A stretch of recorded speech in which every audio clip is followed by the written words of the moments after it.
Welcome to 1189, an online Bible commentary. My name is Tyler Marston, and today we're taking a look at Exodus chapter 28. So the Israelites have been set free from slavery, and God has chosen them to be His covenant people. He's going to live with them, and the people have agreed to that covenant. And the law was given as the terms of that covenant on Mount Sinai.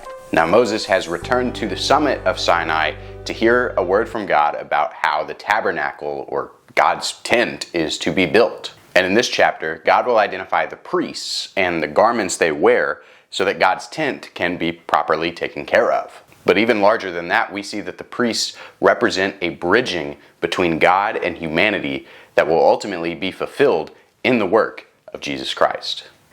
Then bring near to yourself Aaron your brother, and his sons with him from among the sons of Israel, to minister as priests to me, Aaron, Nadab, and Abihu, Eleazar and Ithamar, Aaron's sons. You shall make holy garments for Aaron your brother, for glory and for beauty. You shall speak to all the skillful persons whom I have endowed with the spirit of wisdom, that they make Aaron's garments to consecrate him, that he may minister as a priest to me. So remember that Israel has already been called to be a kingdom made up of priests in Exodus 19. And that means that they are representing God's interests to the rest of the world, and that they're set apart for God's purposes. However, in practice, there's still going to need to be actual priests to do the practical everyday jobs of taking care of the tabernacle and of offering sacrifices. Aaron, Moses' brother, will be Israel's first high priest, and it will pass down through his lineage, which is why his sons are also included here. They're going to serve as other underlying priests. And there are special instructions for the priest's garments that will mark them as these people set apart for the purposes of God. And in doing so, they will be reminding the people of their responsibility to be priests to the surrounding nations.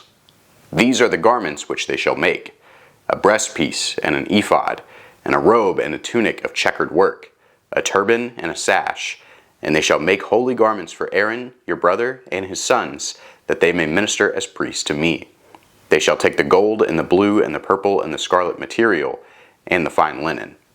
So the components of the priestly garments starts off with a linen tunic and a robe over the top that are both decorated and used from the same material that the tabernacle was built out of. And over the top of that is what's called an ephod, which is a little bit like an apron. And finishing off the garments will be a breastplate, a sash or a girdle, and a turban. The magnificence and the splendor of these garments, like the splendor of the tabernacle, is meant to represent God's holiness and the holiness of the sacrificial offerings that they will be giving to God on behalf of the people. Now in verses 6 through 28, we see the step-by-step instructions of how to build out these priestly garments. Special emphasis is placed on 2 onyx stones, which will be inlaid into the ephod's shoulder pieces, and they will be inscribed with the names of the 12 tribes of Israel. And in the same way, the breastplate is adorned with 12 precious stones in 4 rows of 3.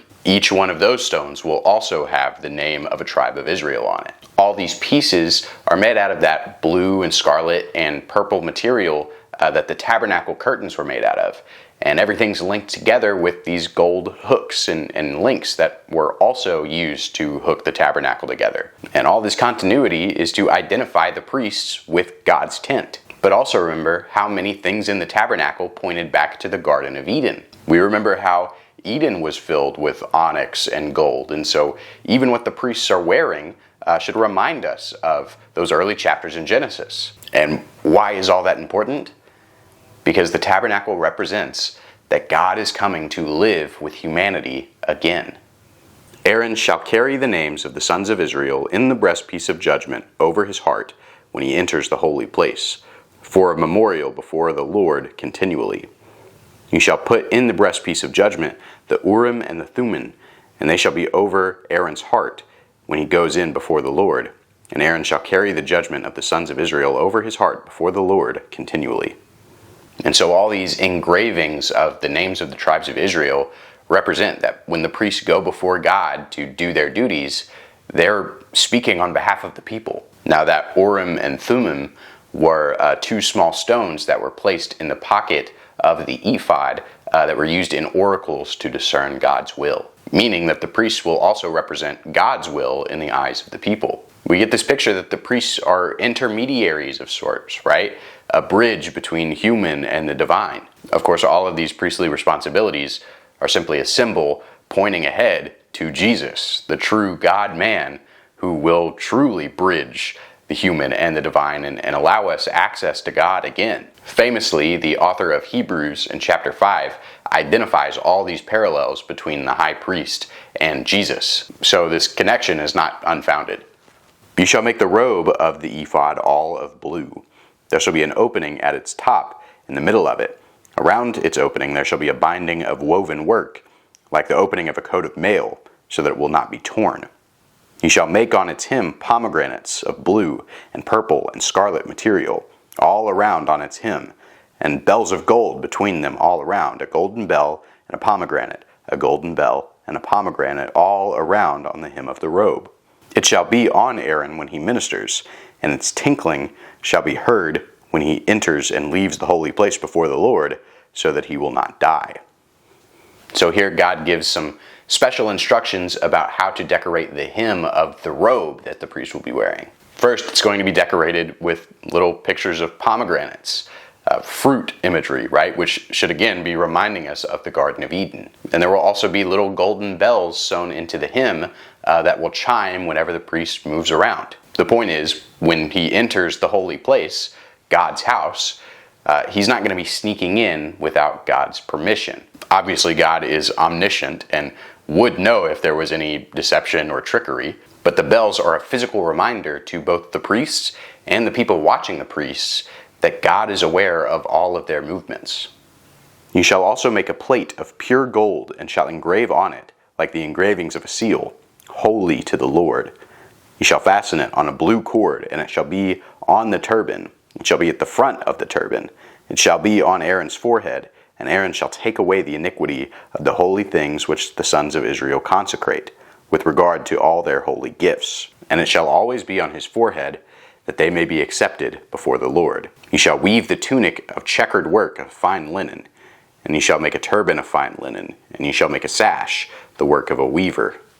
These verses wrap up the instructions for Aaron's garb, which include a crown that's going to be securing his turban in place. And this crown, this gold band, will have an inscription on it, marking the priest and the sacrifice he's giving as holy, set apart for the Lord and for his purposes.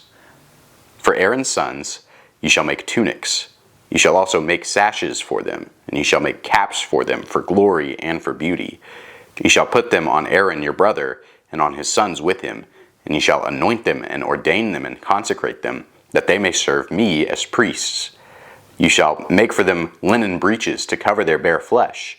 They shall reach from the loins even to the thighs. They shall be on Aaron and on his sons when they enter the tent of meeting, and when they approach the altar to minister in the holy place, so that they do not incur guilt and die.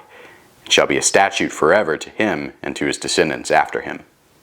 And so to all of Aaron's sons, they get similar garb, but it is a little bit different. And that's to identify them as underling priests, right? They don't have the position or the authority of the high priest. But they are given similar tunics and headgear and breeches to mark themselves as servants to God and servants to his tabernacle. So in all, we see that the garments of the priests are mainly designed to draw continuity between them and God's house, as well as mark them as set apart for God's holy purposes. And notice how they bear markings of God, like the colors and the materials, and they bear markings of the people, the inscriptions of the 12 names of the tribes of Israel. It's all representing that the priest is the intermediary between God and his people.